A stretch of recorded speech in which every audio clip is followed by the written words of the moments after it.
Eksplorasi konsep mengenai refleksi diri tentang pemikiran filosofi pendidikan Ki Hajar Dewantara.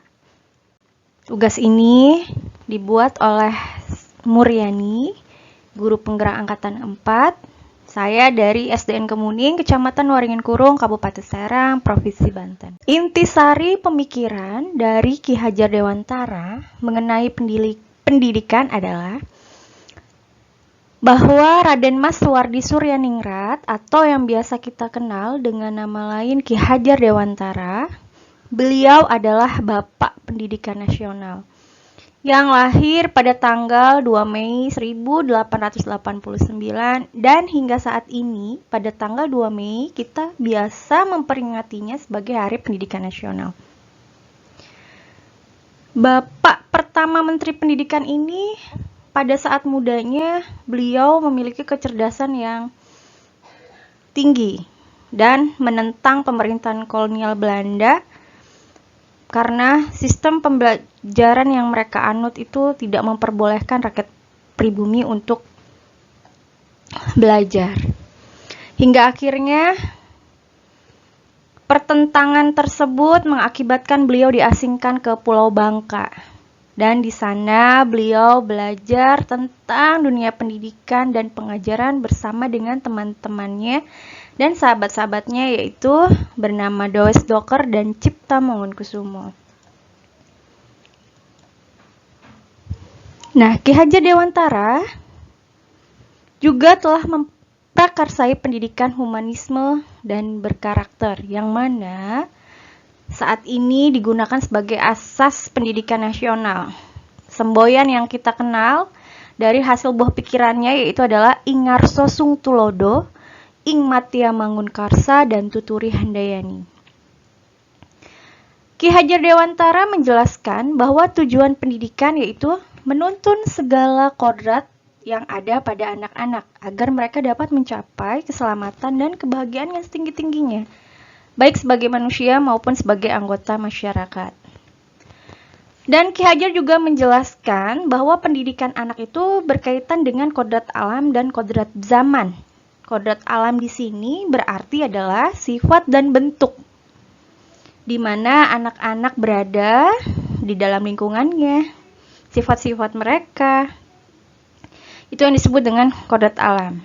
Sedangkan kodrat zaman itu berisi dengan isi dan irama, di mana perkembangan selalu terpengaruh atau mengikuti sebuah zamannya. Nah, di sini beliau menekankan bahwa kebudayaan atau pengaruh dari zaman itu harus sering mengutamakan kearifan lokal budaya Indonesia. Oleh sebab itu, isi dan irama yang dimaksudkan adalah sebuah konten atau muatan pengetahuan yang sejatinya itu mampu bertahan dengan nilai-nilai kemanusiaan. Nah, di sini anak-anak dididik dengan cara sesuai dan dengan tuntutan zaman dan alamnya sendiri.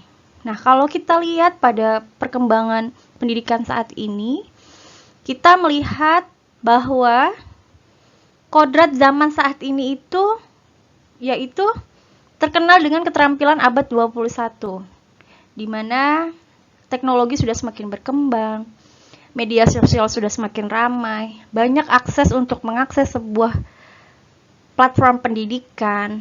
Nah, itu yang harus para guru ikut terlibat aktif dalam mengetahui bahwa keterampilan abad 21 ini memang ditekankan dan harus sesuai dengan nilai-nilai Pancasila. Dan guru harus bisa memfilter atau menyaring pengaruh kebudayaan asing sehingga murid-murid atau anak-anak kita mampu melestarikan kebudayaan asli Indonesia serta nilai-nilai Pancasila. Nah, proses pembelajaran yang mencerminkan pemikiran Ki Hajar Dewantara yaitu hakikatnya pendidikan adalah memasukkan sebuah kebudayaan ke dalam diri setiap anak dan memasukkan kebudayaan asli Indonesia ke dalam pembelajaran pada diri anak-anak melalui sebuah penerapan budi pekerti dan karakter, supaya anak menjadi makhluk yang berakhlak insani. Dan harus kita pahami bahwa kebudayaan Barat itu pun harus kita seleksi, atau kita bisa bersikap selektif dan adaptif sesuai dengan teori trikon, yaitu kontinuitas, konvergen, dan konsentris. Nah, proses pembelajaran yang mencerminkan pemikiran Ki Hajar Dewantara merupakan daya upaya untuk memajukan bertumbuhnya budi pekerti, pikiran, dan karakter anak dalam rangka mendidik untuk mengatasi persoalan-persoalan yang dihadapi dengan memberikan kebebasan berpikir seluas-luasnya kepada siswa. Jadi anak ditekankan untuk aktif, kreatif, dan inovatif dalam setiap pembelajaran di kelas. Baik, apa yang akan dilakukan agar proses pembelajaran yang mencerminkan pemikiran Ki Hajar Dewantara dapat terwujud? Salah satunya adalah memberikan peluang kepada anak didik untuk menggali atau mengeksplor pengetahuan mereka sesuai dengan bakat dan kreativitas mereka, serta menjadikan mereka sebagai pusat pembelajaran atau student center, di mana mereka yang berperan aktif dalam setiap pembelajaran. Yang kedua, menanamkan budi pekerti dan karakter anak didik melalui pembiasaan yang baik di kelas. Contohnya, kita tekankan kepada anak untuk masuk kelas mengucapkan salam. Kemudian, saling menyayangi terhadap temannya yang lebih muda dan menghormati kepada orang yang lebih tua. Banyak hal yang kita bisa tanamkan kepada anak-anak kita. Yang ketiga, menerapkan pembelajaran aktif, inovatif, kreatif, dan menyenangkan, serta harus terus memotivasi mereka dalam pembelajaran di kelas. Yang keempat, menjadi fasilitator bagi anak didik kita dalam menuntun mereka dalam berinteraksi, berkomunikasi, dan berkolaborasi dalam pembelajaran. Jadi kita dituntut sebagai fasilitator. Jadi melibatkan siswa secara aktif. Dan kita sebagai pamong di situ, oke. Yang kelima, memberikan pelajaran yang bermakna dengan merdeka belajar. Artinya anak diberi kesempatan seluas-luasnya untuk mengembangkan bakat dan kreativitas mereka.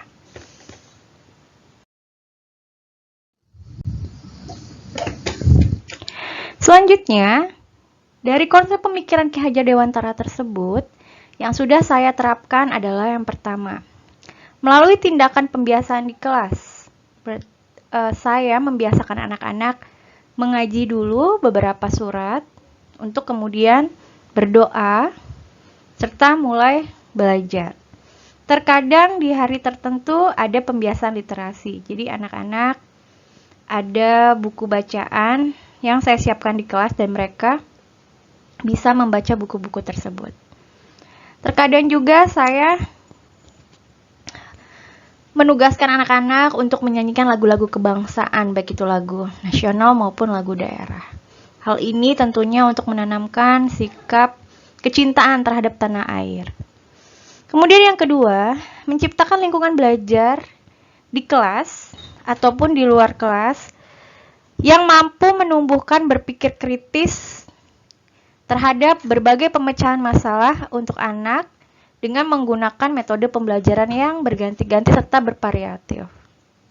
Kemudian yang ketiga, menjalin komunikasi dengan warga sekolah, yaitu terhadap rekan guru lain, terhadap kepala sekolah, serta orang tua siswa di lingkungan masyarakat untuk meminta dukungan dalam pembelajaran yang berpusat pada siswa. Nah, inilah konsep-konsep yang sudah saya terapkan di kelas.